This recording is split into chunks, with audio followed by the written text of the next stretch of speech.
Баршаңызға сәлем достар, менің каналыма қош келдіңіздер. Бүгін дәл осындай шоколад жағылған пончиктердің рецебімен бөлісетін боламын. Ол үшін ең алдымен ыдысымызға жылы сүтімізді құйып, оның үстінен қантты салып, және де осындай жарты қасық тұз саламыз.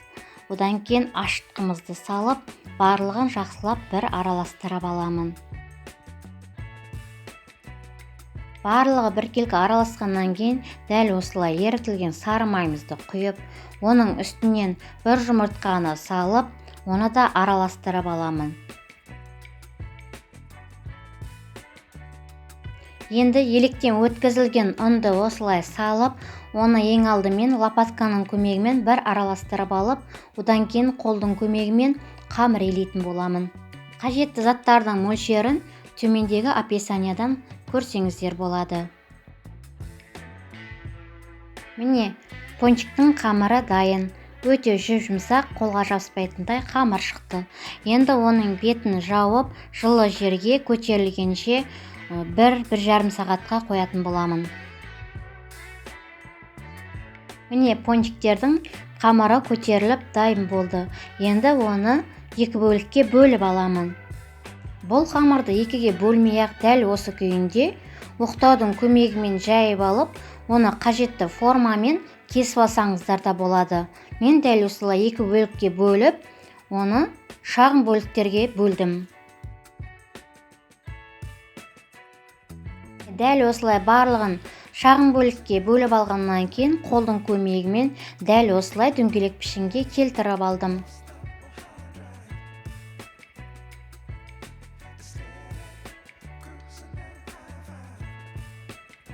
Қамырымыздың беті кеуіп қалмас үшін дәл осылай бетін жауып қойдым.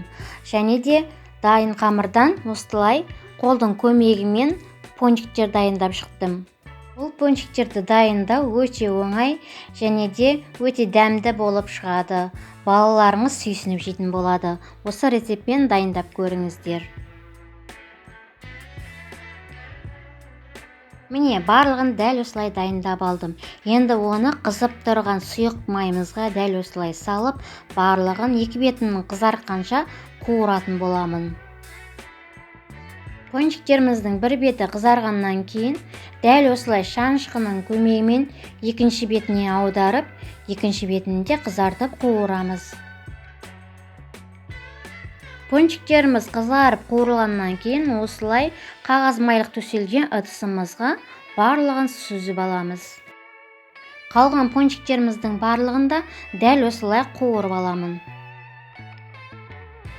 Пончиктеріміз дәл осындай болып, майсыз болып, әдемі болып пісетін болады. Пончиктердің бетіне жағуға дәл осылай шоколад пен сары майды ерітіп алдым. Сіздер өз қалағандарыңызша сәндесеңіздер болады. Немесе пончиктің бетіне ештеңе жақпай-ақ, дәл сол күйінде, яғни бетіне қант ұнтағын сеуіп, ұсынсаңыздар да болады. Барлық пончиктердің бетіне шоколад жағып болғаннан кейін, оның үстіне дәл осылай посыпка сеуіп шығамын. Сіздерге осы видеом ұнаса, лайк басып, төменге пікір қалдырып, каналыма тіркелуді ұмытпаңыздар. Баршаңызға ас болсын.